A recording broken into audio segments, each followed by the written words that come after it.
Our modern Western culture places little to no value on the power of our nightly dreams to inspire, shift, and reorganize our lives. This podcast demands a deep reconsideration of the role dreams play on our path to a more vital and meaningful life. The following is living proof of the life-affirming power of dreams to affect change and redirect the trajectory of our inner and outer lives. These are the dreams that shape us.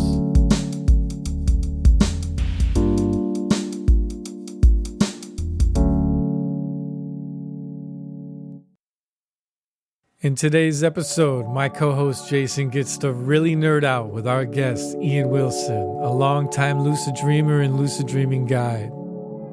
Ian shares with us not only several dreams that shaped his life, including a prophetic one that saved his and his daughter's life, but how he himself shapes his dreams. I've been lucid dreaming for more than a decade and a half now, and the way he talks about his training and how to reverse atrophy of our neural pathways had me gasping like, what? Now, the level at which he claims to program his lucid dreams seems hard for me to believe, but the guy knows his stuff, and he's been doing it for a hell of a long time, and he speaks to the physiological aspects of sleep and dream and brain science in such a way that I'm just like, huh? So my hat's off to you, Ian. And so, lucid dreamers especially, this episode you won't want to miss. We hope you enjoy this show. And now, I give you Jason and Ian. Hello and welcome back to the Dreams That Shape Us podcast. I'm your co-host, J.M. DeBoard. Later, you'll be hearing from my co-host, Stephen Ernenwine, as he adds commentary and his custom music for this interview with Ian Wilson. Ian is someone that I have known for a long time, and he is, well, the very definition of an aeronaut, someone who explores dreams. But for this interview, I have asked Ian to join us because he has an amazing ability to create his dreams. And when I say create, I mean like a movie. Like he is the writer and director, even the producer of a movie. He programs his dreams and then he enters into them in a lucid type of experience where he gets to experience whatever it is that he's programmed into his dreams. And he's going to tell you more about that as we get into the interview.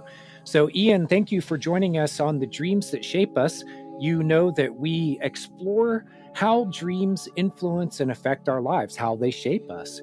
And I wanted our listeners to hear from you because in other episodes, we have explored ideas like dreams that are life-changing and that they help you to make decisions and you're facing a fork in the road. And you go off on a direction that the dream seems to say this is the right direction for you. So in that sense, it shaped your life because if you would have gone the other fork in the road, your life wouldn't have ended up at where it is. And so with our interview, I want to talk about the way that your dream life has shaped you and your ability to be able to shape and create experiences in your dreams have made you into the person that you are now.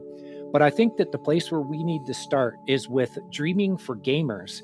This is an online school for dream exploration that you have created, and you teach people your techniques for programming dreams to give you the experiences that you want to have. You set it up, like I said, like a movie, and then you walk into the movie as a participant in the story.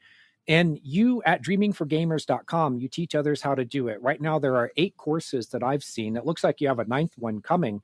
And so, Ian, if you would start off and tell us about Dreaming for Gamers, and we'll launch the interview from there. Sounds wonderful, Jim. Thanks for having me. So, Dreaming for Gamers is an active dream programming system. It's a dream art school. A lot of our dreams are our thoughts and our experiences from our waking life that replay back as part of our long-term memory consolidation. So a big focus on Dreaming for Gamers is how to work with influences from our waking life as a source material. It can be a video game, a movie, a TV show. It could be a walk in the park. And then use those visual images and the storyline and the narratives and the characters as part of your active dream replay. So what that means is your dream will, at some point during sleep, usually happens in non-REM 1, consolidate that experience packet as an interactive dream. So suddenly you can be in the movie Star Wars and that rich fidelity graphics that dreams offer. And that's kind of how I got my start and into it was, as a young kid, I kind of noticed if I watched something and then went to sleep at night and started to think about it visually and get engrossed in it and want to dream in it, I'd fall asleep and it would invoke a dream like that. But that's actually a natural part of our dreaming mind's ability to consolidate waking life experiences into long-term memory as a form of dream replay. So, it's unusual that you would have those experiences during the N1 stage. For our listeners, I'll catch them real quick on the sleep stages. You have 4 primary sleep stages, and they go from N1, and that is like sleep onset and light sleep. And then you get into deeper forms of sleep, you get into delta sleep, and then you get into REM stage, which is traditional dreaming stage. So what you're saying is that during the memory consolidation stage, the initial stage of sleep, that you're having full sensory dream experiences that are akin to REM sleep dreams. It's actually non-REM 1, so you have REM, non-REM 1, but it does start there. So our replay does start as we fall asleep at night. For people, if you work with WILD technique, waking induced lucid dreaming, you'll notice that as you're progressing towards the shift in our attention and focus into the oncoming dream, it is our thoughts and experiences that to start to kind of canopy out that dream experience. And a lot of people too, like if they've been playing the Tetris effect effectively, like if they've been playing a video game or something that they've been very immersed in before they go to sleep at night, quite often they'll start seeing that visually become an interactive thing in their mind. And eventually that can lead into a full-blown immersive, 100% immersive dream when the body falls asleep. So I've experienced that with Tetris and also with Counter-Strike. When I'm playing a lot of video games, or when I was playing a lot of video games, I would often have that content come into my dreams. Now, it wasn't really interactive. I mean, what I remember was seeing the shapes on the screen and kind of, maybe a little bit of replay of the experience of playing the game.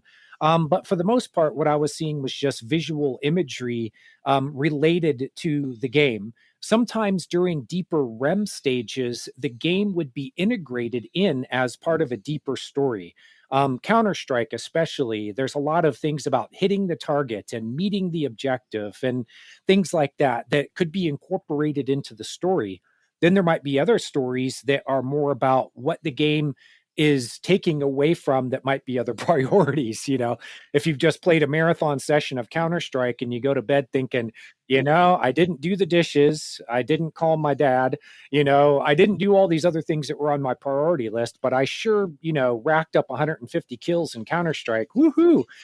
So Right. so there might be something deeper that is being integrated into the story for me as a meaningful dream. What you're talking about is you talk about it as like an art school, in the sense that you are going into the dream as a programmed environment where you're doing it just for the sake of doing it. It doesn't sound to me like you're entering into the dream to have a deep experience of delving into your emotions or uncovering childhood memories or anything like that. You're more into just the raw experience of having the dream, but it's in an environment that's fully simulated and interactive for you. So it sounds to me, Ian, like you've progressed beyond where most people are in their dreams, where their dreams are really using them instead of the other way around. You are using your dreams. For most people, the dreams are using them in the sense of the storyline and the plot is being created subconsciously, and the agenda of the unconscious mind is the one that's shaping the story. You've turned that around. And one of the things I've been curious about is, do you feel like your life is at the point where you don't need that function of dreaming as much to program you? Yeah, for sure. I mean, I've been doing active dream programming since I was 8 years old. I'm 49 now, so that's 41 years of working with this style of and training myself in this style of dreaming, just because it's nice to have some dreams that are simply fun and entertaining for no other reason. But of course, you have 3 to 5 dreams every night. So you can allocate maybe one of those dreams being something that's fun and entertaining, and then move on, because they will transition into other segments of dreams that will deal with other parts of ourselves. So in my view, it's like, well, we'll make dreaming fun. We'll just go and have a fun dream first, or later down the chain. But I also get the very deep, self-edifying dreams that can have a lot of epiphanies and information that's relative to yourself. That can sometimes give you breakthroughs. Like, dreaming for gamers isn't just about that aspect. We have a course on overcoming fears and nightmares, which, some students, like we had a student that had night terrors, for example, they're in their 30s and still having night terrors, but they were able to work with releasing the ruminating patterns of fear that was coming back in replay as part of a dream story, haunting them. And once they were able to know how to now change their dream content, control their dream content, they were able to alleviate and release that nightmare pattern from now becoming a main narrative of their subconscious mind. And that's because our fears and even our dreams can embed. And that's why often some people have reoccurring dreams. So how do we fix that, right? So I address more of a clinical side in the courseware, because I think it's beneficial. I mean, it's helped the person who had PSTD from their childhood release that pattern, and they no longer feel affected anymore by the PSTD, because a lot of our past experience should stay in the past. We just need to work on releasing the emotion, releasing the thought patterns and the experiences to overcome them, so that they're no longer haunting our present. The past should always stay the past. I'm reading Linda Schiller's an advanced copy of her book called PTS Dreams. It's tools. She's a therapist, and you might know her from IASD. Well, one of the things that she says about PTSD and emotions is that there is a function of the dreaming mind to help you to release and process motions. And with PTSD, what's happening is that the job isn't finished, so it keeps coming back to it night after night. So the person who is experiencing PTSD is wondering, why do I keep going back to the same traumas again and again? And it's because the emotional processing hasn't done. So it's rinse and repeat and rinse and repeat. And it will keep trying until the job is done. And Ian, let's make a note to self here that we need to get this content in front of Linda. As a therapist, she works with a lot of people with their nightmares, and specifically with PTSD. So I'm going to make her aware of it. That course is still on my menu. I've been through the first 3. You begin with a course that is on general dream recall, which I advise for anyone out there who has trouble remembering their dreams. Ian, your course has great advice on how to set up it for the success of remembering your dreams. And then in the morning, of course, you have something to record and journal. And then we start getting into some really interesting content on programming through the sensory experiences that you have during the day, so that it is re-engaging the parts of your brain that have atrophied. And that's why you're not having full sensory experiences in your dreams. A lot of people, their dreams are visual and auditory. But what you teach is to engage your senses with things like smell, touch, and taste, and of course, visual and auditory, and fully experience it. Now, I applied this to petting my cat before we came on the air. A lot of times, when I'm petting my cat, it's more like, oh, there's my cat. I'm going to pet her for a second. And I'm only half thinking about it. But I remembered what you said about how your mind uses those sensory memories as raw material to use in your dreams. And I was more conscious about really feeling my cat's fur, about listening to the way that she responds to me by purring or meowing. Even things, engaging smell and other senses in that. Will you talk a little bit about the way that you use your waking life experience, your daily experience, your sensory experience as a human being for the raw material that your dreams are going to pick up on and use at night in your dreams? Absolutely. That's a big part of the course, because that's something that I think's been very neglected for a very long time in our Me dream too. practices. And the reason for that is, as you know, back in the early days, Carl Jung and Freud and even Dr. Stephen LaBerge, Keith Hearn, they didn't have fMRI like we have today. They had PET and EEG. So it wasn't really well known that our brains actually store sensory memory in the sensory somatic regions of the brain. I came across it when I was 16 years old. I got really big into lucid dreaming. As you know, Dr. Stephen LaBerge kind of tipped me off to that when he had an article in Omni magazine called Power Trips, Controlling Your Dreams. That was my big, hey, this is what I want to do. This is, I want to experience, conscious dreaming. And, but I discovered when I was having the dreams that I didn't have taste. I didn't have smell, but I did have touch, and I had visual and audible feedback, but there was still some noise in those as well. It wasn't perfect. I couldn't read, text would float around and be all kind of almost in a noisy state. All right. So by the time I reached 16, I was kind of getting frustrated. I was getting very meticulous about the dream experience. I was like, I liked it, but I was seeing deficiencies and noise and things that were making it good, but could be better. Right. So I got big into, how do I improve this? I didn't really know how. And I stumbled across, just one day, I was drinking a hot chocolate and I was thinking, I really, when I'm dreaming, I want to be able to smell this hot chocolate. So I'd smell it and I'd really pay attention to the scent of smell. And then I would taste it and I'd really give myself time to record the sensation of, the hot chocolate. So when I went to sleep at night with my practice, I started to review things from my day that I want to dream in. So I was reviewing now that hot chocolate experience. And as I progressed towards sleep, as the dream started to emerge, next thing I know, I enter into the dream and I now am drinking a hot chocolate, and I'm getting the sensory replay of taste and smell. And again, that's what we're talking about here. Our dreams can be 5 senses in replay. That's part of our mind now, using those memory and sensory memories as paint for our dreams. So and I want to highlight this for the listeners. You are not only during the day engaging your senses fully with whatever you're doing. You use drinking hot chocolate as an example. You would feel the warmth of the cup in your hand. You would smell the richness, the aroma of the chocolate.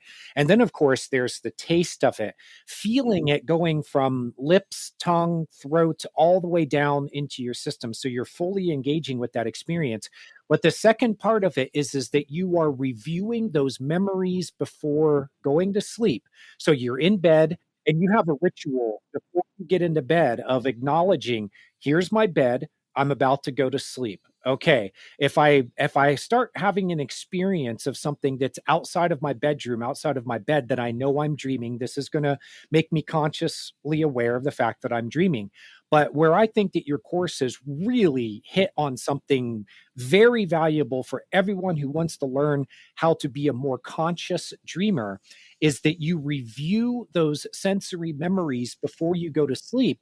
And the reason why is because it's loading those memories in. It's taking them out of the more, out of the deeper memory, pulling it into the more frontal memory. And that's what your dreams are going to pick up on during the non-REM 1 stage when you're doing memory consolidation. What it's doing is pulling from the most recent memories. And this is known from the study of dreams is that the first things you think about or the first things that you dream about were the last things that you thought about before going to sleep. So that's right. You have picked that up and said, well, if that's a fact about dreaming, then why don't I load in the memories that I want to use or that I want to re-experience in the dream state? So for you, it started off quite accidentally with drinking, hot chocolate and then dreaming about it and realizing, wow, yeah, okay, I fully engaged with the sensory experience. I went to bed with those memories reloaded into the short-term memory, and then my dreaming mind picked up on it as I was drifting into sleep and getting into those initial dreams or dreaming, that it picked up on the hot chocolate and replayed the experience for you. That is fascinating, Ian, and that is something that I think that most people don't know that they can do. And again, dreamingforgamers.com, it offers this. I've read it already in the first 3 courses. You've repeated several times that this is how the basis of how you're going to program your dreams is to use these sensory replays as part of the experience. Now, Ian, how do you go further with it? What if I want to use hot chocolate in the context of sitting across a table from from someone that I love and we're enjoying a cup of hot chocolate together? How do I take it to the next level? Yeah, I mean, absolutely. So, as you know, so just to sort of recap on sensory replay, so I've had students, as you know, some that have been 30 years into all sorts of different dream practices that were only audible visual, and they thought that was dreaming. So, taking the perception training and now realizing that they can work with the dreaming mind. That's what we try to do. We try to work with our dreaming mind, not work against it, and feed it a payload of information. And that can be, of course, the sensory aspect of it, your awareness, your memory. All of these things build into a component in a package that we work with. So we enhance and develop correct the atrophy that's in the mind. So you can then start doing your own narrative, right? So once you start getting used to the idea that you're able to now actively program your dreams. So say you wanted to have that experience of being with somebody that you enjoy and have this hot chocolate, you can work on getting some reference from the day. Maybe, if it's a loved one, you have some videos, you can watch some video on that person, look at some photographs. Pull up some memories, pull up good Yeah, memories. exactly. And if you go, oh, I want to do a hot chocolate thing, well, sit down and drink some hot chocolate. You can start sort of feeding yourself components for that dream, and then they can incorporate as part of a mixture of that when you go to sleep at night. So there's a lot we can do besides just dreaming and say a video game. That's kind of just it's a fun way to dream, but it's also showing people how you can use what I call a payload of information as source material for your canvas of your mind when you want to use that information as a reference, just like an artist, to paint out your dream experience. And it becomes easier and easier to do, like anything, because it's a skill. So what will happen is your brain will develop neurologically, just like playing the piano, and you'll become more of an actual dream artist. So these training wheels that the course offers, and that's all they are, they're just a training wheel as you start to get more skilled in the art of dreaming, so that doing any of that kind of stuff will become more simple. It'll just become more natural as you stay in that kind of training and practice. Have you noticed that there are any students, any qualities, characteristics, personality traits that make for a more successful student with your system? Yeah, well, again, when we're rehabilitating atrophy in any skills, so the students that stay relatively consistent in their training are the ones that get the most results. The students that dip in for, say, I'll do unit 1 today and then maybe come back next week. With atrophy, it snaps back quickly, right? It's like any habit. So it takes about a week to kind of bring something out of a skill, or start to develop a skill or get something out of atrophy. So if it's really the truth of it, like going to the gym. If you don't do the training, you're not going to have the gains. So when we come at dreaming for gamers, it's kind of not just a dream art school, but it's also like we call it going to the gym in the mind, to exercise your dreaming mind so that it will develop or come out of atrophy. Of course, it's going to develop if you're under the age of 25. If you're over the age of 25, it's now going to be rehabilitation. So you're going to rehabilitate your dreaming mind from atrophy. Okay. Yeah. Well, I'm 51, so I'm working on that. Yeah. And like I said, we have students that have been in that age category, and some of them have been the best students. Like some of my students that have been in the 50 plus age category, I think have excelled so much better than some of the younger students, because the younger students don't yet appreciate, right? So they don't have the understanding that, you do kind of need to discipline yourself for a skill, and you do need to kind of put the effort in to get the results that you want. And that's just a good approach for any skill. I mean, anybody who's going to work at mastering anything in their life is because they give it a little bit of a time to practice, and their neural pathways will develop and it'll embed, and they'll have a better run through at any skill. So we really work with those 3 courses as neurological dream development. And then the next course is the Overcoming Fear and Nightmares, which is your psychoanalytical clinical dreaming. Okay. Now I would say that people who maybe have a priority on the psychoanalytic side of it, maybe have you noticed that they need to work on that material first before they can really get into the program of their dreams, or does it make any difference?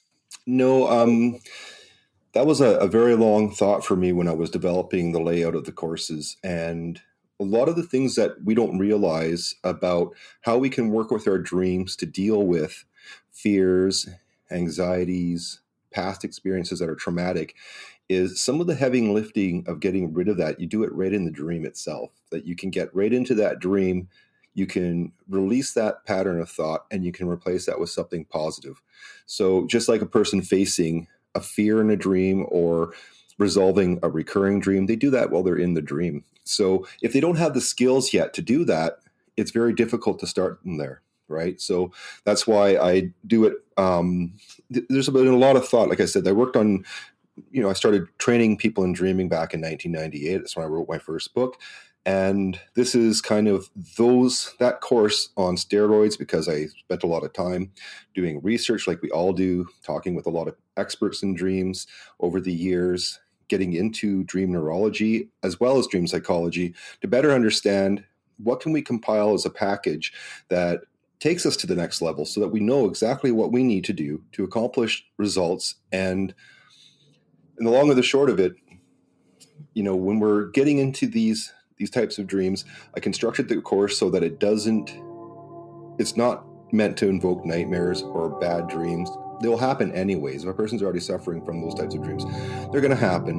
But as they start to learn that their thoughts and their intentions are influencing those dreams, and they start getting and having fun with it, like I had one person that was outside of taking those courses that I was coaching on the side, never had anything but nightmares. And so we would just sit and discuss techniques and things to now start addressing that. So they went, and finally I bump into them, and I finally had a dream that was fun. I finally had a dream that wasn't my nightmares, right? But they said they suffered abuse and they had a lot of PTSD. And so it kind of goes to show that once you understand how your dreaming mind works and you have these tools, you can start to now tackle these heavier problems. But you can't do that if you have no skills, if you have no training. It becomes just dealing with the wildness of your untrained subconscious mind. So that's why it's the number 4 in those 3 courses. Yeah, and I could see how, one, that training will give them more empowerment to walk into their dreams and maybe even make them look forward to it. Like your student who has the first fun dream and he goes, oh, wait, I don't have to always have nightmares. And then the second thing is it sounds like the dream content itself can start to pull in things that are, the issues and problems and questions that you have, and you can actually address them in the dream state. So, for example, if you have a fear of something, it could be brought in either programmed or spontaneously into the dream state, but now you're better equipped. If it's a big nasty spider, like you're afraid of spiders, or the spider represents a fear of something, it's a symbol and it represents a fear, then, you're like, hey, I can pull out my blaster because I'm Han Solo and Mr. Spider is going to get a nice dose of, that's right, phaser blast here or something like that. Well, then that sounds like it could be really effective for treating things and for overcoming things and just making progress in your life. If it can be brought into the dream so that you can interact with it, which is what happens unconsciously during normal conventional dreaming. But if you're better equipped going into the dream state, then I'm sure that the unconscious mind is aware of the fact that you're developing these skills, and that it will decide when and where to pull in these things. That's like, hey, you got this fear you need to confront. So I'm going to go ahead and bring it into the dream state because you're better equipped to deal with it. Yeah, man. I can definitely attest over the 16 years that I've been lucid dreaming how powerful it is to confront your fears in a lucid dream. It is so deeply healing and so beautiful that if you are a lucid dreamer and you haven't tried that yet, you gotta do it, man. For a long time, a lot of the ways in which I became lucid was because of nightmarish like dreams where I'm running in panic and scared, and I'm like, why is this happening to me? This shouldn't be happening. And all of a sudden, like, those gears start turning. I'm like, wait a minute, this kind of situation only happens in a dream. And so a lot of my lucid dreams have been brought on due to nightmares. And they're always so powerful. They're always so beautiful. It's almost like being in the presence of that at such a deep and subconscious level. Really, the reconciliation between you and whatever the symbol is so profound. It's so healing. And a lot of times I would wake up viscerally lighter. Like I feel like I was like 10 pounds emotionally lighter. So it's really powerful. It's like touching base with the root of that deeply within a dream. Really helps you kind of move past that in a really huge way. Now, if you go back to the episode that we had just released, the story of mine of if you want to come into your power, listen to that episode and you'll hear a really crazy experience of several lucid dreams that I had of confronting the inner victim within me. That was powerful stuff, super powerful stuff. And as you'll hear in that story also, when I started trying to pursue deep fears of mine, it was harder, it was trickier. It was like my psyche knew I had work to do before I could get there. Like, the lucid dream doesn't want this to be a cure-all for you. It wants you to do the hard work. But if you're in a nightmare already, it's like that psychic material is right at the surface for you. It's like top of the list. And if you can stop running from a pursuer and turn around and open your arms and say, what's wrong? And welcome it into your embrace and into your belonging. It's powerful. It's like such deeply powerful medicine. I am all about it. That's like been such a part of my journey and is such a part of, I think, the medicine that I'm here to bring. So please utilize your lucid dreams in that manner. And if you have never had a lucid dream, just start coaching yourself every time you have a nightmare going.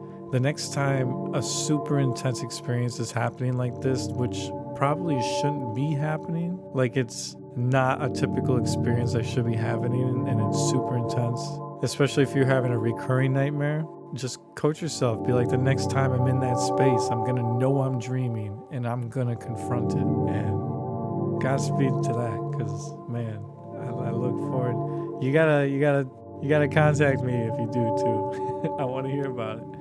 That's your mission for me. Have you noticed that happen with yourself or with your students? Yeah, well, with my students, certainly. And several students that have taken the nightmare course, at some point I'll get a submission where they're in a dream and the dream starts to invoke those nightmare elements. But now that they have some skills, they assert their intention and they change the content of their dreams right at runtime, which is a nice thing to be able to do by thinking about something else. So what that does is that'll pull information for the hippocampus for replay, right? So we can control what content we want to change. It's like now you have a remote control that you didn't have before. Wow. Yeah, I could see how there are so many benefits that could come from this. There is one other thing that we've talked about that I want to make sure that listeners understand. When you talk about atrophy, you say in your courses and in your other teachings that there are parts of the brain that atrophy, and that can be a reason why people don't have good dream recall, and it can be a reason why they don't have full sensory experiences in their dreams. Basically, the neural pathways are atrophied. They're the communication signals are not able to go through those neural pathways and then deliver to you a full experience, or that will give you something that you're going to be able to remember. The memory part of your brain is atrophying, and so your course is not only teaching how to remember dreams and then program them, but it's also teaching you about the neuroscience to help you understand that your brain is like a muscle. If there are parts of your brain that haven't been worked, then they're going to have to be exercised, and as you exercise these parts of the brain, then you're going to see the response in your dreams. Is that fair to say?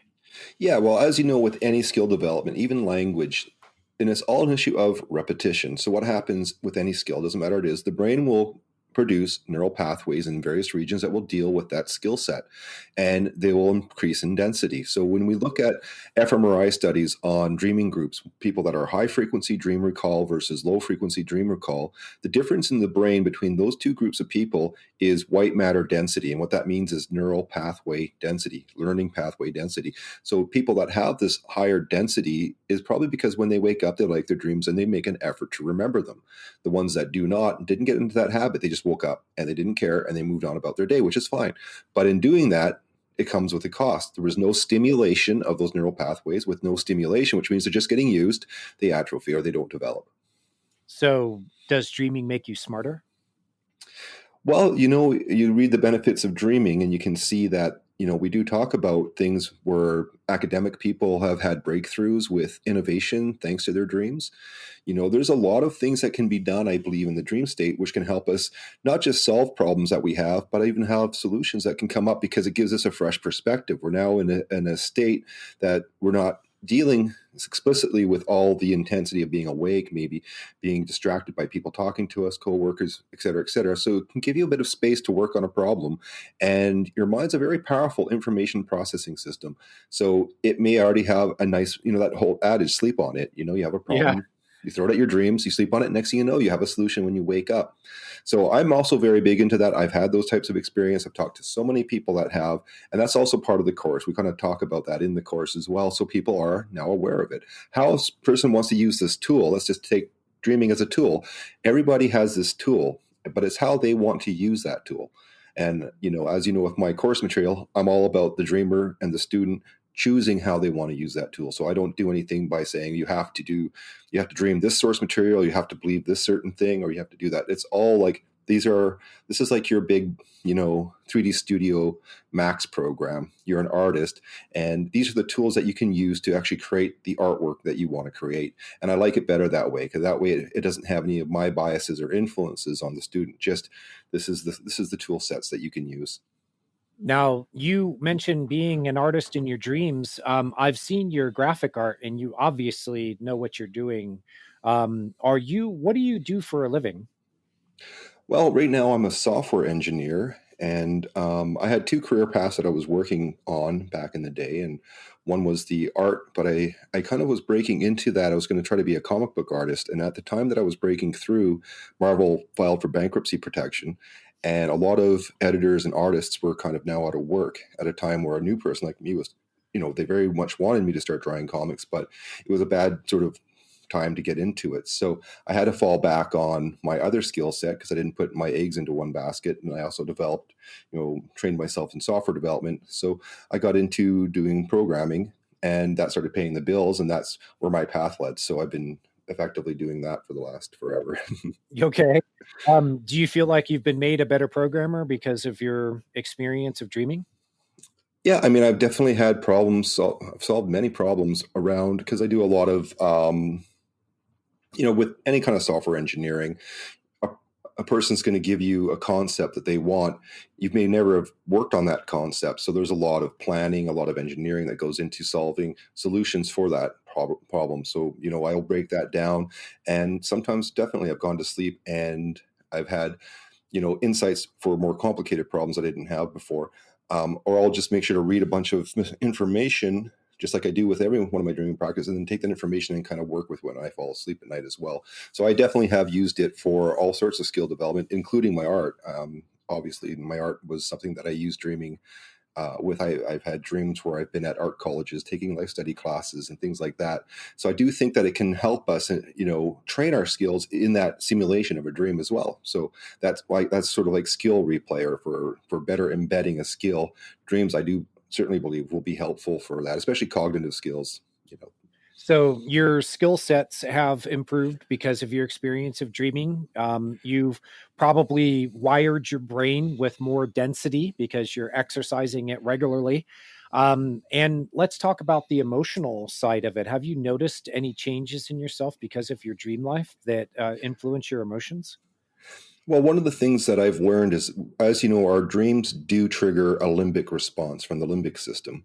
A nightmare is a good example of the limbic system now releasing cortisol and adrenaline during sleep, which is something you don't really want to have happen, because that part of us is our fight or flight mechanism. During the day, we need that because here we have all the consequences. Here, if you walk out and get hit by a bus, there's a consequence. But in a dream, if you get hit by a bus, you'll either wake up, the bus can pass through you, or you'll bounce off it, or you'll go full Superman, or Juggernaut, and just root yourself, and the bus will crash into you, and that's where you can have some fun with it.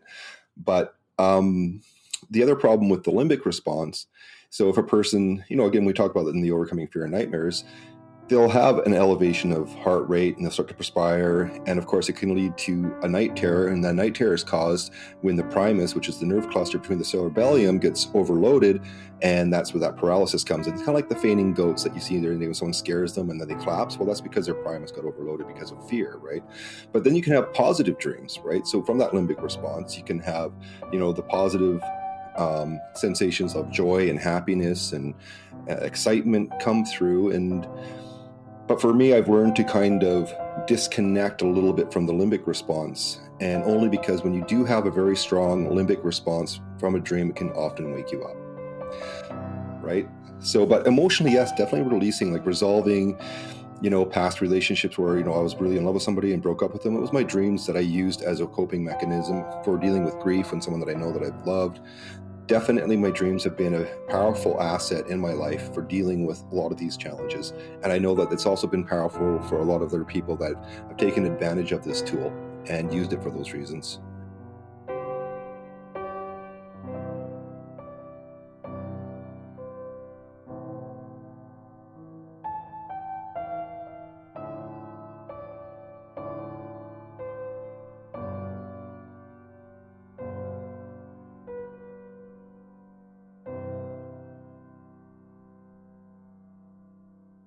Well, let's go back in time and talk to 16-year-old Ian, who ran across Stephen LaBerge's article and learned how to lucid dream.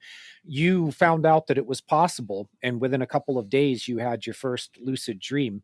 Now, do you see another path where, let's say that you never read that article, you never learned how to lucid dream? Can you hypothesize how you would be a different person now? Yeah, I could imagine that if I didn't stumble across that, there were so many incredible experiences that came from just having the ability to be self-aware in a dream, that I wouldn't have any insight into or experience with to be of any benefit to anybody to talk on this topic. But as a result, if I didn't have that, maybe I would never have taken such a passionate approach to working with my dreams, my 3 to 5 that we all have each night, and becoming a very active participant in that experience, because the level of entertainment and the level of experience that I was getting from it sometimes ends up being what I call BTL, or better than life. Some of those experiences are some of the best experiences I've ever had. Yeah, and you're living another life in your dreams. A second life experience. Yeah. Yeah, yeah. Wow, and you talk about, taking it to the next level. I mean, some people will try to have these experiences in a video game environment, and you're saying, "Well, let's take that to the next level above that simulated virtual reality environment, and let's pull it into the dream so that it's a full sensory experience, and you truly can live another life." I read about a guy and who overseas, it was either in China or India, who'd recorded 16,000 dreams in his lifespan, and he had not just another life, but other lives. There were recurring storylines where he had another job, another family, lived in other places, had other experiences. So truly, it is like living another life. Now, I want to go into something too, that I know from your I know something that I know about you is when we talk about shaping our lives, we've covered already in this interview a few ways that that's been very much part of your experience of dreaming. You have been shaped by your dreams, but you also talk about a precognitive lucid layer where you are interacting in the dream environment with a, call it a layer of dreaming that is precognitive. In other words, it is the future. And during your dreams, you are actively shaping your future. Will you talk about that? Well, that's a very interesting component. Of course, streaming for gamers, when I developed it, is neutral on that topic. So I don't introduce that in those 8 courses because it's a training system to potentially get there. That's the mouth of the rabbit hole. But this kind of stuff is on the other spectrum of it. And there's not a lot of research that's been done on it short of a hippocampal replay study on rats that started to show that, again, in that study, just to kind of talk about what precognition is, or deja vu is it's when you have an experience of familiarity. You often will come with that deja vu aura, and somehow you know this information that's currently present. But for some people, not everybody, they will link that memory and familiarity back to something they dreamed about days, months, weeks, or even years in the past. Now, of course, there's a lot of skepticism about that concept. There's a lot of people that don't have that experience and probably wouldn't accept it as being valid. But we do now have some interesting scientific studies on rats that basically shows that a rat during its hippocampal replay of moving through mazes was showing that they were now showing patterns of mazes that would show up later in the future. Oh, interesting. Yeah. And I saw one of those studies. I don't think the exact one you're talking about, but they actually were able to hook up electrodes into the brains of the rats, run them through the mazes, see all the responses in their brain to learning how to navigate through the maze. And then while they were sleeping and dreaming, they were fully monitoring them. So their brains they are being fully monitored, and what they showed is that the rats were going through a replay of what they had experienced. Okay, you're a rat, you've learned how to work a maze, you've learned how to get through it, and the treat is waiting for you at the end of the maze. So now you're dreaming and you're consolidating that information. And what it showed is that during what would be called NREM stage of dreaming, that they're getting these very fast bursts of information, and it's almost like running the maze in fast forward. So Right. it's loading in as a packet of information, it's being processed and then pulled into a longer term memory. But what you're saying is that in these studies that you're familiar with, the rats they were able to show from their brains that the rats were actually dreaming about mazes that they hadn't experienced yet, but that the researchers had planned to run them through in the following days. That's right. Oh man. All And so right. that's called hippocampal replay, right? And so the hippocampus has place cells and time cells. So that's kind of an interesting thing about the nature of the hippocampus. So for us, these are experiences that can emerge, and we may not know enough about it scientifically, but that's just an issue of lack of science, lack of being able to approach it. But now we have a doorway for science to look down, which is the hippocampus and how it replays information. Doesn't mean that information is localized now. Obviously, it could be non-local information, and what that means is it may be in the future. There, and again, really great researchers on this. One of my favorite people in the world is Dr. Art Funkhauser, who Yeah. has a Deja Experience website, and of course, he's been collecting information on this since the '60s. So he's amazing, and I've been doing it through direct experience. Just and it has surfaced. It's not a constant for me, but it is something that has played a very interesting role in getting me to try to also understand the mechanics of that part of the experience. And so everybody will have their own opinion on it. I do see it as part of a dreaming process initially. So when that future event is there, it's still a dream. It's kind of like a thought paradox. What came first, the chicken or an egg? When it comes to the precognitive experience, what came first, the dream or the actual current physical event that the dream then represented? So it's a nice thought paradox there. I always say the dream came first and reality came second in that relationship, which is my approach to it. So yeah, the lucid precognitive dreaming now, most people, when they have that experience, it'll be in a non-lucid state because they're not really trained in that state. So they may not have self-awareness during the time that they're in that focus state, and we'll just call it a focus state. But for myself, because I was so natural at becoming self-aware, I would have self-awareness during those kind of opportunities when I was younger. And then I would have those experiences happen just like it does for anybody else, except the only difference now is that self-awareness kind of embedded that information a little bit more profoundly when it would come forward. And then I dabbled around with the question, what happens if I try to change that information before it comes true? That's a good question. So I set out to do some experimentations and see if I could now influence the dream content at runtime during this precognitive state and see if it would cause an impact or result if it were to then come true in the future. And quite to my shock and satisfaction, it did. So let me summarize for listeners. People who are strong dreamers, there's something that has been noted by people who are really immersed in their dream lives is that they will start having precognitive dreams. it's things that you're dreaming about now that are going to happen in the future. Sometimes those dreams are remembered, sometimes they're not. But when you are in the moment of time in the future that you dreamed about in the past, it jogs your memory. It gives you a strong feeling of familiarity, which is what we call deja vu. What you've done is taken this to the next level, that because you have such a strong awareness while you're dreaming, and ability to be conscious while you're dreaming.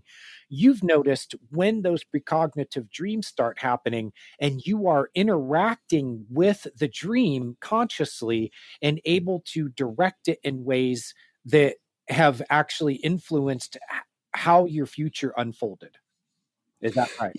Yeah, and not in a very dramatic way. Like, I mean, I haven't used it as sort of like a, power trip control. I've used it in a way to be self-edifying is probably the best term for it, to answer questions that I had about the relationship of that particular mechanism. But Do you have an example? well, as you know, back in 1998, when I was doing a set of my own personal experiments, because I recognized that there is a dreaming spectrum, a layered information systems, that we go through when we're in that state. And these different bands of information represent different experiences relative to ourselves. And each band kind of deals with something different. But one of those bands, I called it the precognitive layer back then, that was the term that I had for it, would deal with events that would be part of the future that would come. And I wanted to understand, what's the mechanics of this? How is this even possible? So a good section of that time was trying to answer that question for myself. But because I didn't know how to get there, I didn't know how it worked, and it's still a very complicated thing to navigate, I started leaving what I call a footprint in the dream. So when I got into any dream, doesn't matter what it was, I try to use intention and dream control to mark the dream with like either a triangle or a circle or a square or something like that on the topology of the dream. And the theory was, at that time, was, if this baby ends up in this precognitive particular dream, perhaps that influence on the dream might actually cause something to happen, and that would happen here. And then that did. That was back when, one example is, you've probably covered that with a person that was working at a movie theater at the time. His name was Kevin. And I had a dream where he was just there, the right dream at the right time, and I put a triangle on his forehead. And then about 3 weeks later, that dream came true. So now I'm standing as an usher, and he's behind the concession counter working, and that dream comes true. And I go just now through the motions of that dream, and the triangle appeared on his forehead, almost like in a magical or phenomenological way, enough for him to feel it and the people there to see it. I took some photographs of it, got his witness testimony back then. Yeah. Yeah, so that was one example, but there's been a lot more. I often don't talk about it too much, though. Yeah, I can see you never why. know who's listening. But I generated a lot of interest, but I just have kept it relatively, private, in the sense that, I've written about it and stuff like that, but I haven't really jumped on board with certain groups that were really into, tumbling down that part of the rabbit hole. I was just more interested in making sure that it was just something that was accessible publicly to people. As you know, a lot of my stuff has been free for since 1998 on the internet. Many of my books and articles have been non-monetized material. So yeah, you're an OG, man. You're the stuff that you put on the internet was back in the days of like MySpace, and you were putting out this content and sharing it, and long before it became in style. But I can also see how you might want to keep some of that kind of under your hat, because if you tell people that you figured out a way of shaping the future in your dreams, then the next thing you know, you're going to have the men in black knocking on your door, and they're going to be taking you into a secret government program. Talk about shaping your future. Yeah. So so when in that example where you put the triangle, it's kind of like in the dream you have a highlighter, and you want to be able to keep track of things in the dream space. So you were using shapes with, like colored shapes, to be able to track things in the dream space. And you had that friend Kevin who showed up. You put a highlight on his forehead, a triangle, and 3 weeks later that triangle appeared on his forehead not in as dramatic of a way. It wasn't like a stop sign on his forehead, but I saw the picture of it, and even with like the camera that you were using at the time, I don't know if you had like a 35 millimeter or an Instamatic, but I saw like something that you had printed. So what I was seeing was just like a copy of a copy, and you could clearly see the outline of a triangle, like a coloration in the skin and the shape of the triangle in his forehead. How did he feel about that? Oh, well, the thing is, he was shocked. I mean, everybody there was shocked. It was an interesting. He had to go, like, he ran to the mirror and looked in the bathroom mirror at work and saw it. And at the initial time that it happened, it was very distinguished. It was very, it was there. And the people that were there, after that event, like if I lifted my hand to point at somebody, they'd all duck behind the counter. Is how much of an impact it had on the people at the time. You're Harry Potter now with your wine. Yeah, and that was back in 1998, before The Matrix and all that kind of fun stuff, and before Inception. So of course, when they see all those movies come out, they're like thinking, "Hey, you're kind of like that in a weird way, right?" But long story short is, he went home. His mother saw, what she thought was a bruise on his head, and she's like, "How'd that happen?" Of course, he's a young guy. He was 16 at the time, and he tells her, "Oh, this guy at work put a triangle on my forehead," and we're talking over a distance of like 6 to 8 feet from the concession stand. And they're like, what do you mean by that? So they don't know any of the context, right? The mechanics behind it. And of course, his father then finds about it, and I have to now sit and talk to him about this whole ordeal. And I explained to him what I was doing, and but he actually appreciated it. For him, it was like an indication that there's something more. It was a very big validation for him. And even in the future, when I've talked to Kevin, because we don't necessarily keep in touch and stuff like that, but I bumped into him not too long ago, maybe a few years back, and he was so excited, like, "What are you doing with all this kind of stuff?" And I wanted to see how he felt about it, and he said he thought it was absolutely amazing. He thought that was just an amazing thing to have had experienced. Wow. Well, I can see why people are needing to know that there is some magic to life and to the world, and you are going about this in a way you very much want to know the science behind what you're doing and see the research as it's going forward. And Ian, you are proving things so that other people can maybe follow in your footsteps. In You are showing that it can be done, and then maybe other people come along and pick up by seeing it demonstrated. They know it can happen. It's kind of like reverse engineering UFOs. Back in the 1940s and 50s, we see these things in the sky, and so there are some people who say, okay, well, let's get past whether it's real. It's real. Oh, now how does it happen? And so now we're seeing in our science, we're seeing this stuff emerge because people got the idea that it can happen. And so then they start reverse engineering it and saying, well, if they can do it, we can do it too. Now let's delve into the science and research and make it happen. In the same sort of way, you're leading the way with the powers of the mind, showing that these things are possible. And then there are other people who are kind of following in your footsteps, who are maybe picking up with what their expertise is, like at the Monroe Institute, where you've been, and you demonstrated to them that the precognitive lucid dreaming was a real thing. Am I remembering that correctly?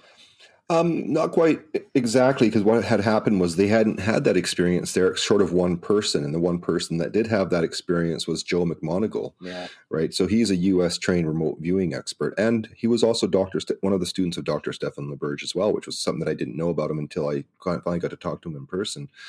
But I have a whole series of questions that I ask people, kind of a nice way of approaching this, because everybody's different at different levels, right? So I'll ask a person if they've had deja vu, and if they say no, I don't bother asking more questions. But if they say yes, and I go, well, have you ever had deja vu where you link it back to something you dreamed about days, months, weeks, years in the past? If they say yes, well, they're ready for the next question. I ask them if they lucid dream. They say no, well, there's no point asking the next question. The next question then is, well, have you ever had a lucid dream that came true? And very rarely will I find a person that does that. Mostly it's just been on the internet where people have contacted me via email, but in person, very rare. So I went to the Monroe Institute hoping to find that they may have had some knowledge and insight into that. And they brought in Joe, and he certainly did. But I, finally got to ask the next question, which I haven't been able to ask most people, which was, did you ever change one of those dreams? And did those changes come true? And he said no. So he kind of missed that opportunity, I suspect, in his experiences with it. But that's been pretty much as far as I was able to take it in my personal investigation of this very unknown but obviously there in a lot of our experiences, including rats, part of this bigger picture of what dreaming is. So you planted a seed with Joe to tell him, "Oh, hey, well, if you haven't done that, guess what? It is possible." And Yeah. Joe, being somebody who's very advanced as a remote viewer, and I have one of his books here on my shelf, and I've seen a lot of interviews and stuff, and I'm very familiar with his work. He has developed the powers of the mind to the nth degree. As a remote viewer, and I know that his work with Bob Monroe at the Monroe Institute, that he started having other sorts of ESP and psychic experiences. So this is once you open the box, all these other things start popping out. A lot of it unexpected. It, That's right. it takes a very strong personality and ego structure to be able to do this because it starts getting you into territory that is almost completely unknown. And yet you are experiencing it. It was kind of like remote viewing. For decades, people said, "Oh, it's not possible." Well, guess what? It's not only possible, it happens. And so now people are more open-minded to the subject. There's even subreddits, a very popular subreddit, remote viewing subreddit, where all kinds of people are coming from around the world and interacting and sharing their experiences. What you've done is planted the seed to say, well, guess what? You can get into a layer of dreaming that is precognitive. Okay, we all know about precognition. All the people in the room who've, you're strong dreamers and you've studied ESP and abilities of the mind, this is real. Maybe the general public doesn't know it, but you know it. We know it. But guess what? You can actually interact with the precognitive dream if you're lucid, and you can influence the content of the dream so that the future is actually changed based on your interaction with the dream. Is that fair to say what you have learned from your experience? Yeah, and I've certainly had that type of an experience. And of course, I'm different. I wouldn't use it in a way that would be harmful for sure. I did never use my intentions to cause harm. I'm a very much do no harm kind of person, but I've done it for self-edifying, answering questions, and coexisting with reality, not trying to control it, right? None of this is for me about controlling, but rather working with, not working against. It's the same thing with my philosophy on the dreaming mind. We're working with it, we're not working against it. And in our relationship with reality, same idea. We're working with reality, not working against it. And that's my approach when we're dealing, especially with this higher conscious level that we're all a part of. Okay. So, do no harm, which is the physician's creed. And people who've gotten deep into the abilities of the mind, especially precognition, have said that when they tried to influence things in a way of they were taking too heavy of a hand, they started things started going a little haywire. This is something that Edgar Casey said with his abilities as a psychic, that people started being like, well, hey, Edgar, where should I drill for oil? And he actually he would go into his psychic trance and actually answer these questions. Hey, where should I invest in stocks and stuff like that? And his initial results were very successful, but then it started making people kind of freak out and being like, man, I can be a billionaire if this guy keeps hitting these correct answers. And what happened was is his abilities went away for a while. He Yeah. started having bad headaches, and his abilities went away. And when he got himself right morally and ethically and spiritually, his gifts return. So you're saying that you've got to be careful with these things, not to abuse them, or else maybe something will happen with the repercussions, some blowback. Yeah, in a sense, for sure. I mean, that's just my perspective of it is that we're all part of this reality. We're all part of a whole, and we're all working together as a group to evolve towards something bigger. And if we go in the wrong direction, that can cause a lot of problems, right? And Yeah. I'm not motivated by money or greed. I practice egoless selflessness. That's when you're just trying to coexist with Earth, with your people in a way that's loving and caring, and not motivated by a lot of the folly of man. Let's call it that. There's a lot of folly in people who just want for themselves, selfishness and greed and control and power and all this nonsense. I have no interest in that. Yeah, yeah. Would you say that creed, that ethic, that way of living has been influenced by your experience in your dreams? Oh, for sure. I mean, your dreams are a very powerful teacher, and they're teaching, at least in my case, what I've seen, self edifying qualities, morally edifying qualities, bringing us back towards what I could call unity and love, very simply in that context, making you a better being. Well, Ian, let's review one other thing that's happened because of precognitive dreams. You had an experience of a precognitive dream that might have saved your life. That's correct. Yeah. So when we talk about the dreams that shape us, we don't often approach it from the angle of dreams that save your butt. I mean, that shapes you because you're alive, because you had a dream about getting in a car accident and you responded in a way that prevented that accident from happening. So will you tell our listeners about that? Yeah, so by this point in my life, that was around 2014 or so 2004, I had a dream where I was driving my car with my daughter in the back seat during nighttime, and I was driving on a back road where I guess there was a fresh fall of snow, and I had turned down a hill, and underneath the snow there was black ice, so the car didn't have winter tires on it, and it just slid down the hill into what was a T section, right? And there was a white pickup truck that smashed into the driver's side of the car, which of course I'm sitting there, and crushes me, and I wake up. So it kind of had a bit of a, bit of a threat to it. And having had so much experience with precognition, I took that as a bit of a warning, because it all matched things that I kind of knew were very real. There wasn't like a lot of your symbolistic dreaming or things coming from another band of dreaming. So I was like, maybe that is a message. So it would have been true. I would have had 2 all seasons and 2 summer tires on my car, because I was cheap back then. I'm not a rich person. I'm very much just, I've earned my way through life working hard like everybody else. I haven't had handouts. So I thought, well, maybe I should invest this year, because I have a daughter and I will be driving with her, some studded winter tires. And I told my mom and my father about the dream, and let people know that this is why I'm going to buy studded winter tires for the first time. So I invested in them and went to Walmart and said, hey, look, I want to get a set of all winters with studs on them. And the guy was like, well, we don't have bad winters here. You don't really need the studs. And I'm even then thinking about that dream, saying, no, I absolutely have to have studs on the tires, right? Because it's my daughter. If it was just me, I probably would be a little more relaxed, but and I'm glad that I did, because as the circumstances lead up, now this wasn't like weeks later, this was many months later after that dream. It just turned out that I had an offer to house sit for a friend. So I was house sitting. I had my daughter. I had to take her to daycare.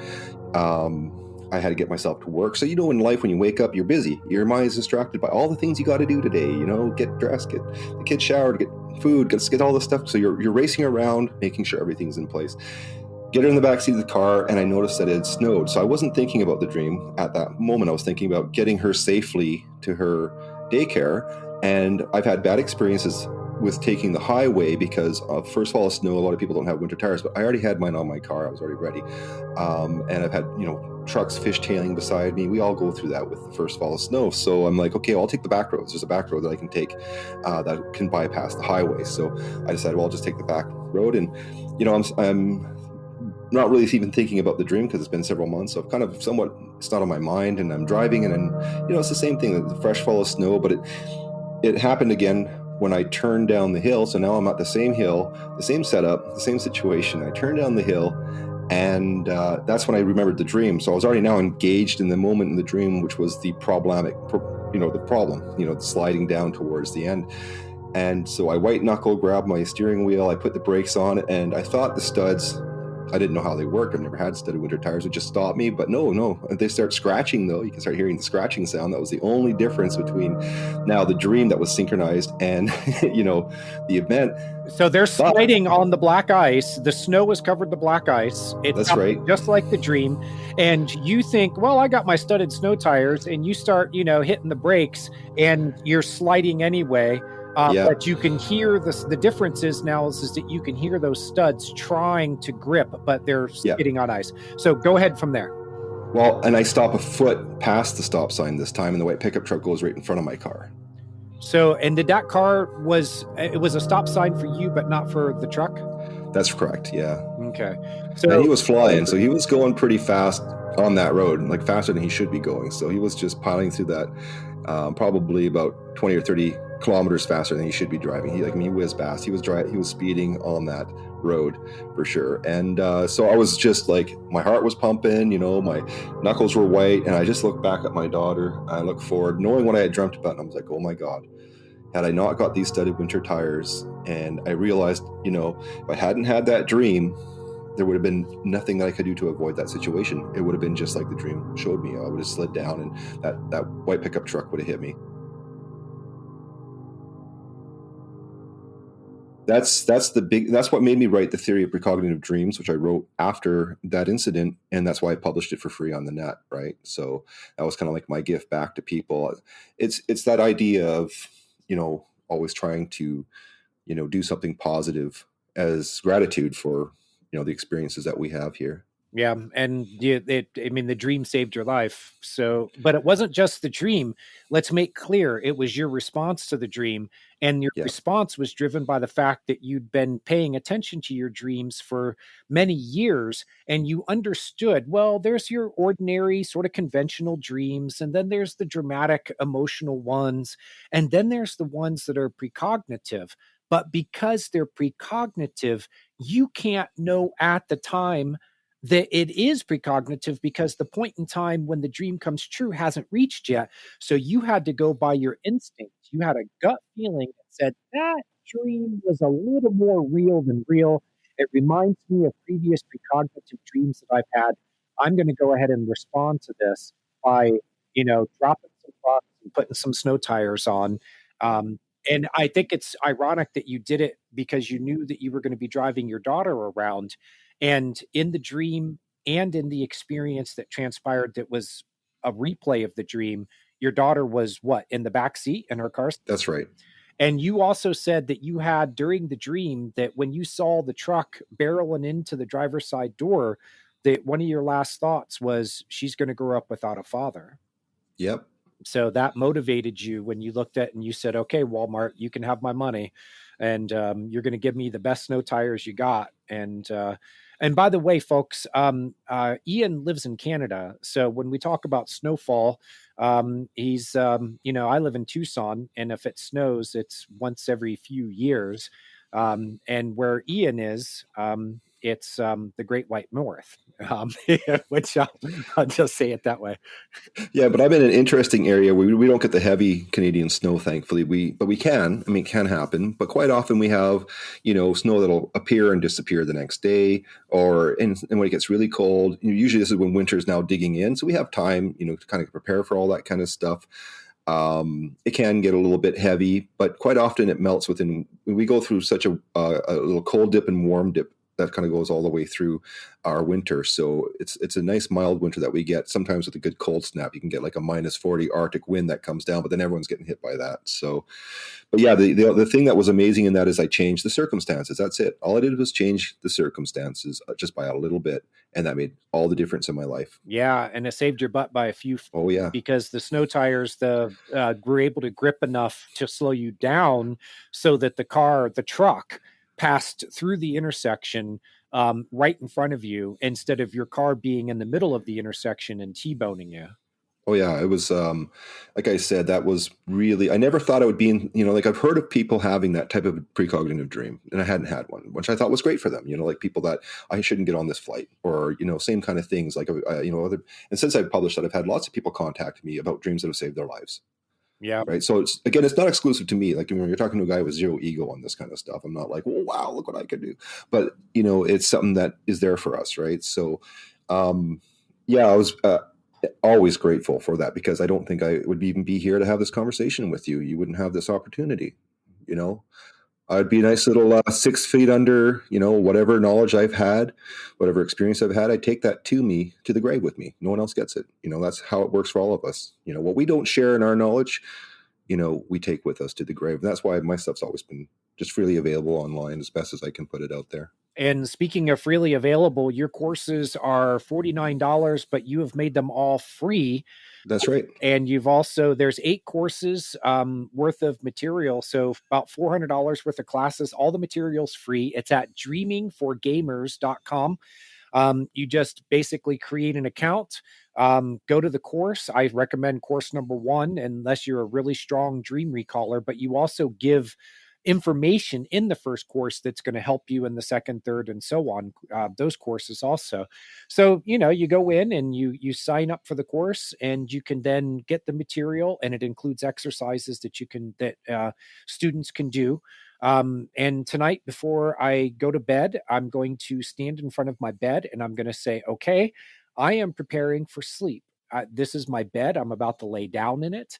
Ian, will you remind students what it is that you say as you're getting ready for bed? When you're looking at the bed, what do you say to help you to program your mind for sleep and dreaming? Right. So that first step, I think, is a very important one for people because quite often, if we jump right into bed, we get into habits. For somebody that's training, they're going to fall asleep. And all these things that we do, the reason why we set up training, like going to the gym, you have a plan. What do I need to work out today at the gym? If you have a plan and a routine, it makes it easier to execute what you're doing, right? So it's the same thing with dreaming. So standing at the edge of your bed and preparing yourself not to sleep, but preparing yourself to dream, then you can start setting up,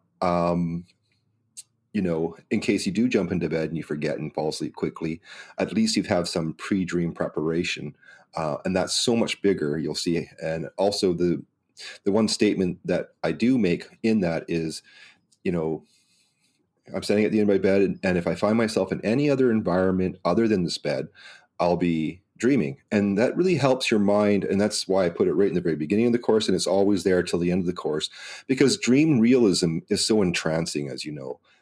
Breaking out of that non-lucid state is kind of like, I compare it to Dungeons and Dragons and disbelieving an illusion where you have to make a DC score roll on a die 20, right? For those who play Dungeons and Dragons, they'll get the humor in it. But you have to kind of make that reality check, right? So it's so much easier to make that reality check if you have prepared yourself for that and recognize, oh, I'm not in my bed. And why am I standing here in a park? And why is this happening? Oh, of course, I remember standing at the edge of my bed. Where'd my pants setting go? Up. Exactly, right? So this is all very well-rounded, very much common sense, I would think, approach to dream training. And the reason why it's a school with courses that go 7 days with exercises is because I'm also helping students realize that what you put into your dreams is what you're going to get out of your dreams. And the training is it is an atrophic skill. So when we atrophy by not participating in our 3 to 5 dreams, we're not getting the development. The skill's not developing. We're not growing. So, I thought, let's make it a school and let's make sure students have something that they can return to. And it works. I mean, like people, if the self-awareness training, I've had students that for years, they've been playing around with all these different types of approaches and not getting results.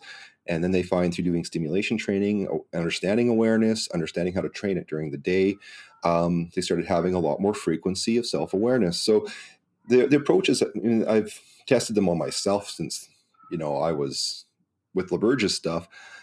And I expanded on that to improve my skills, and then created my first course in 1998. And, I dream coach and I've helped a lot of people over the years with it. But I know it's that old adage, train it, you gain it, you lose it, you stop, you lose it, You don't use it, you lose it. There you go. Well, Ian, let's put the carrot out there for them. You program your dreams so that you can have amazing experiences. I have read on your blog some of the dreams that you have had. It's like dropping right into the Matrix or Inception, where you are consciously in a dream that you have programmed, and then you allow it to unfold. You'd be like, well, I want to have a Star Wars dream. And you program it with the memories from Star Wars, and then you get into the scene, and then you allow things to unfold. And it's really fascinating that the NPCs, the dream characters, are now responding to you as if you are Han Solo, so what I want to do is, Ian, this is going to be the ultimate enticement. Will you please, as a finale on our interview, tell the listeners about your Star Wars Cantina dream? Oh boy, I was playing Star Wars Knight of the Old Republic as part of my training material. I like Star Wars. I mean, a lot of us do. It was Star Wars back when I was 8 years old that tip my hat towards active dream programming, because at 8 years old, I was watching Star Wars, and I was wishing and hoping I could just be in the Star Wars universe. You have that imagination of a child, right? So I didn't want to watch it on a 2D screen. I wanted to have a 3D interactive, like virtual reality of Star Wars, like be in the Star Wars universe. No technology that supported that except the one that we're already given, right? Right. Dreams. So you went to see it at the movie theater in a 2D, environment, but you were like, oh, I can do more. There's more possibility here. I can actually interact in the Star Wars universe. So go ahead. Well, as an 8-year-old, I was like wanting to like jump into the big movie screen, like you imagine like, oh, I wish I could just jump in there and be a part of it. Grab your lightsaber and go. Yeah, exactly. Right. So what happened is all I did was just what would work for many people. I was so obsessed with remembering and reviewing and loving the story that as I lay down in bed, started to fall asleep. Next thing I started to do was see visual images. Now, this is part of the natural replay process of memory consolidation of Star Wars, but it became photographically realistic. And I was fascinated as a kid. I was like, wow, it's like I'm watching Star Wars in my mind, right? Didn't understand it, of course, I'm 8 years old. But when I fell asleep, it became now an interactive replay of the movie from the perspective of Luke Skywalker. I mean, I even blew up the Death Star. It was thrilling. You could feel everything. Like you could touch everything. It was like it was real, right? But that's what dreams do.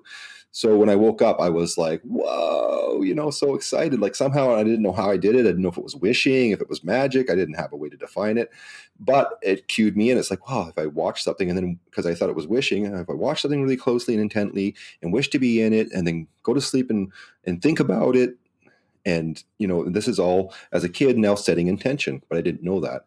So it didn't happen to be just Star Wars. It started happening to be like Bugs Bunny cartoons and all sorts of fun stuff started emerging as part of my dream replay. And it was fun. So, but awareness wasn't, right? It wasn't there. It was all unconscious. So it wasn't until the Burgess work that I was like, that's why I was so excited about it. I was like, man, I'm having these really great interactive replays of things that I love. I couldn't imagine if I was now conscious. That would be very cool, right? So it was the extra layer needed to make it even more incredible. So that was that. So the Cantina dream was fantastic, but now I'm at the point where I'm constructing dream replay the way I want to do it. That was probably, oh my God, like 2014, I think, for the Cantina dream. So, many years back, but now I'm really good at it, right? So I've acquired a lot of skill.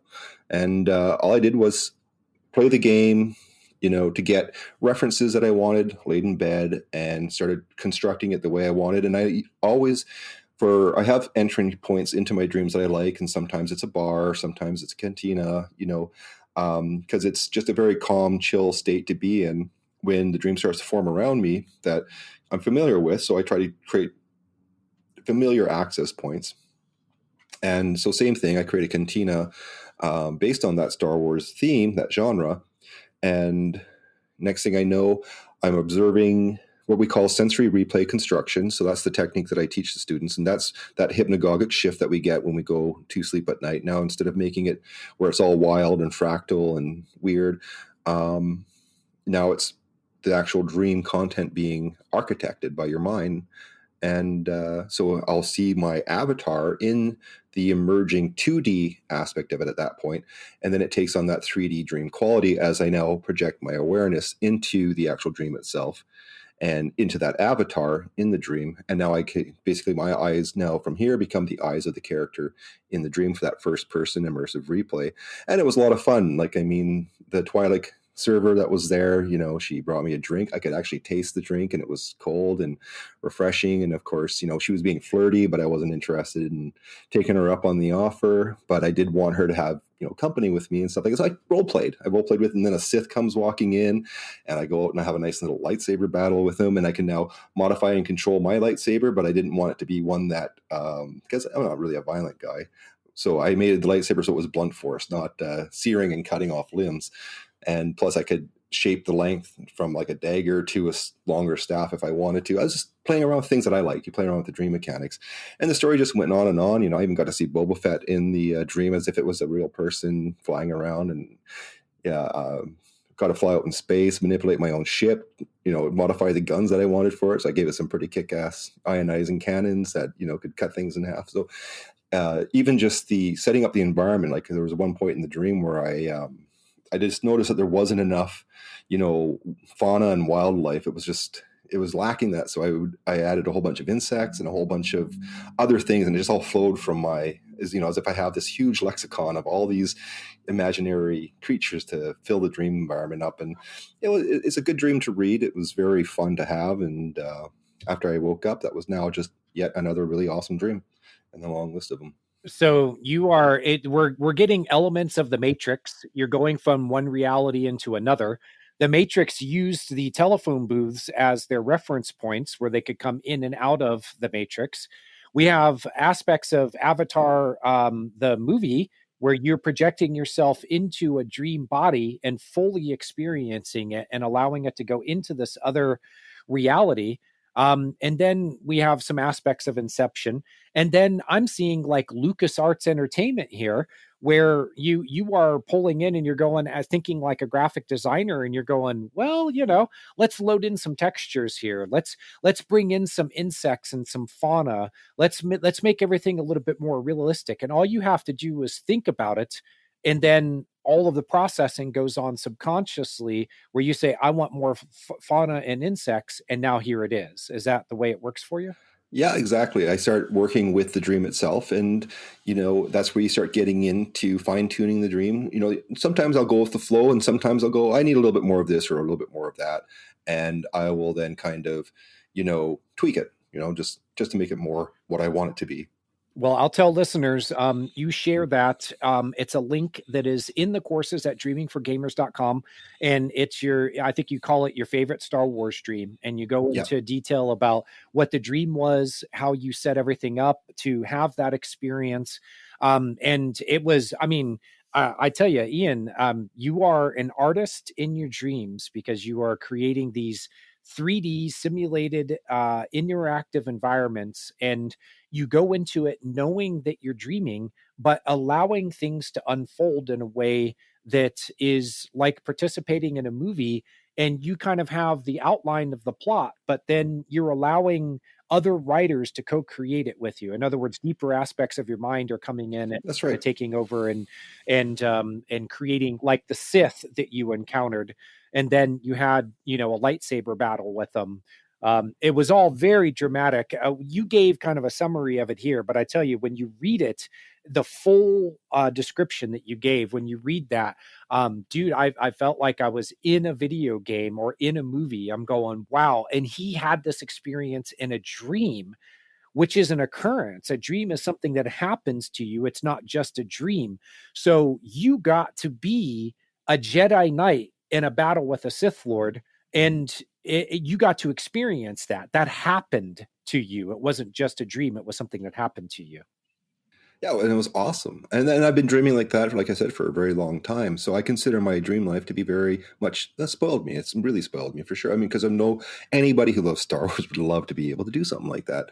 That's why I created Dreaming for Gamers. I thought, out of all my dream experiences and all the books that I've written on it, I thought, what got me into it? And so Dreaming for Gamers represents my approach to dreaming, which is my artistic, like training myself in art. I always use reference, right? I applied the same skill of reference to my canvas of my mind when I close my eyes, that blank canvas. I'm like, it's easier to do these things if I have a payload of reference. So, and also the nice thing that I discovered with working with source material for beginner dreamers is that they actually now have something that they can work with rather than just going to sleep and working with whatever anxieties and stresses and other things that are distracting them from potentially doing that. So it's been very powerful for the people that have run the courses. I've seen some amazing transformations in their skills. It's been great to see. And the fact that people can now go from not having, touch, taste, and smell for like 30 years to suddenly now have 5 sensory replay. Well, that's what makes that dream so much richer. That makes it more visceral. That makes it more like another reality. But it's all us. We have to learn to work with our dreaming mind to accomplish these kind of what sounds completely fantastical. But there, if you read the comments from students on the courses, you'll see that they're having successes with it. It's not hard to do. It's just nobody was really giving them information on how to really do it that way. So there you go. Yeah, and I've seen those comments. It doesn't, folks, it does not take, you don't have to be exceptionally gifted. You just have to train it like a skill. And Ian, you have proven that these things are possible, and you are freely sharing your work. I will say that you have warned people that that website may not be available after this year. Unless we get a lot more traffic going there, you're paying a lot of money to maintain that website. So you may end up pulling it down. So folks, those courses are free right now, and you can only guarantee that they'll be there through the end of the year. So I am gobbling down that content. I have been since I knew that we were going to do this interview, man. I have been just sucking that stuff down because this is very valuable training and knowledge that you're sharing. And I want to thank you for that. It's amazing what you've done and what you are continuing to do. So thank you, Ian, for everything. And thank you for doing this interview with us. You have truly shown a different way that dreams can shape our lives and give us experiences of living more fully, even if your life is limited by the circumstances and conditions of your waking life. Your dreams are unlimited. Is there anything that you would add to that or go off in your own direction before we close the interview that you would like listeners to walk away with? Yeah, it's all in the courses, overcoming limitations. There you go. We have a whole course on that, extending time in dreams, making that dream last instead of 30 seconds, maybe 2 hours, maybe 4 hours. Who knows? Maybe an entire lifetime. Wow. Yeah, man. All right. Thank you so much, Ian. And I'm sure the listeners are going to get a lot out of this. Dreamingforgamers.com. Look it up. Thank you for being on the Dreams That Shape Us. Thank you, JM.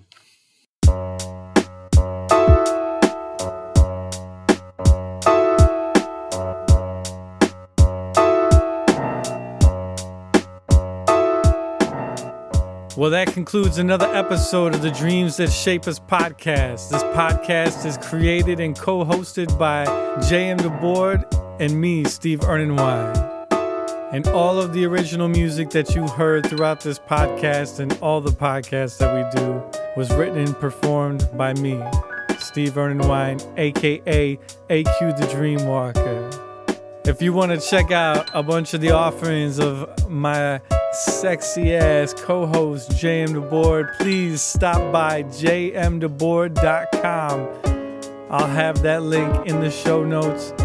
If you want to check out my music that is all inspired by dreams, please go to any streaming service and type in AQ the Dreamwalker, or find me on Instagram at AQ_Dreamwalker to follow my journey with my music and my dreams. I would love to have you. And if you want more information on our guest, Ian Wilson, please go to dreamsforgamers.com. I'll have that link in the show notes also. He has a lot of great classes and offerings of his own.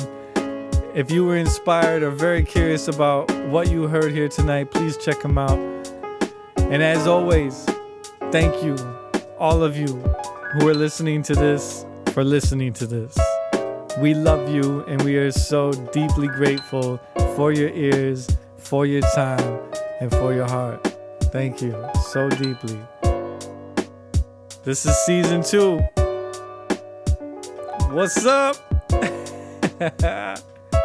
We got a lot of amazing episodes to come, a lot of amazing, fantastic dreamers, a lot of great, heartwarming, beautiful human stories on the way. So stay tuned. We're going to keep this thing going. And if you're on Instagram, please not only check out my music page, but please join us. It's at Dreams That Shape Us. Please come and join us. I'm going to be offering all kinds of sneak previews and trailers and teasers for upcoming episodes and for episodes from the past. Come join us. And for Jason DeBoard, I'm Steve Ernenwine. And we'd like to wish you all a nighty night.